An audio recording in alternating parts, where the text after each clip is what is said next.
Shalom, Bapak Ibu, saudaraku yang Tuhan Yesus kasihi. Saya membacakan renungan yang akan kita sama-sama dengarkan pada sore hari ini. Pada saat ini saya ambil dari Yakobus 2 ayat yang ke-14, 15, 16, dan 17. Terkait dengan iman yang diajarkan oleh Rasul Yakobus. Demikian bunyinya. Apakah gunanya, saudara-saudaraku, jika seorang mengatakan bahwa ia mempunyai iman, padahal ia tidak mempunyai perbuatan?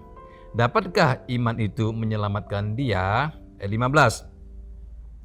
Jika seorang saudara atau saudari tidak mempunyai pakaian dan kekurangan makanan sehari-hari, dan seorang dari antara kamu berkata, "Selamat jalan, kenakanlah kain panas, dan makanlah sampai kenyang." Tetapi ia tidak memberikan kepadanya apa yang perlu bagi tubuhnya. Ya, apakah gunanya itu? Dan ayat 17, demikian juga halnya dengan iman. Iman itu jika tidak disertai perbuatan, maka iman itu pada hakikatnya adalah mati. Jadi analogi atau perumpamaan Yakobus ini sangat akurat ya saudaraku, dalam hal memberikan pengertian kepada orang percaya. Jadi orang percaya bukan hanya percaya adanya Tuhan dalam pikiran, punya iman dikatakan di sini, tapi sikap hidupnya atau perbuatannya tidak mencerminkan dia mengenal Allah.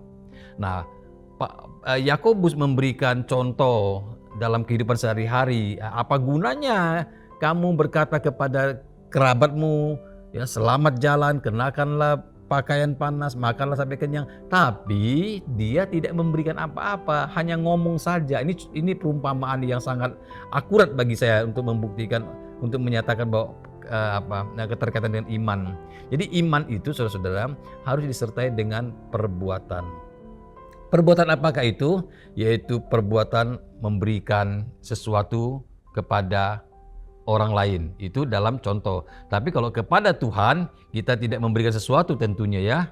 Kalau kepada Tuhan kita beriman kepada Tuhan, justru kita memberikan, bukan hanya memberikan, kita mengembalikan apa yang menjadi milik Tuhan. Itu yang dikatakan oleh Tuhan Yesus ketika ada orang Farisi lalu orang Herodian bersoal jawab menjebak Tuhan tentang membayar pajak.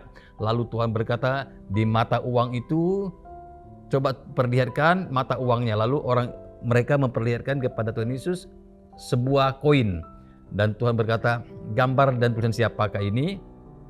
Lalu mereka menjawab, gambar dan tulisan Kaisar. Lalu Tuhan berkata, apa yang menjadi milik Kaisar kembalikan kepada Kaisar, dan apa yang menjadi milik Allah kembalikan kepada Allah.